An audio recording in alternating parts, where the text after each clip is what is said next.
Hi, my name is Antonio Zamora with A&J Vineyard Supply, and today I'm going to show you how to install a crossarm on a T-post. A few things that you're going to need.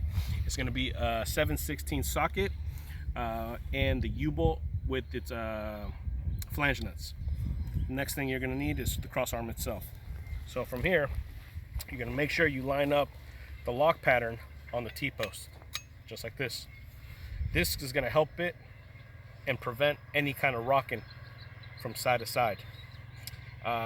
The next thing you'll have to decide is whether you're going to use the slots or the T-bites. So from there you can flip it upside down, you can flip it this way, it doesn't matter, it's still going to work the same. Third step here is you're going to take the U-bolt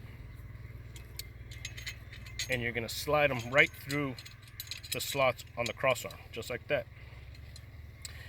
Take the flange nuts and screw them right onto the U-bolt, just like that. Do the same thing on the opposite end. Now to secure the crossarm, you're going to want to tighten one side first and then tighten the other side, just like this. And that's how you install a crossarm on a T-post.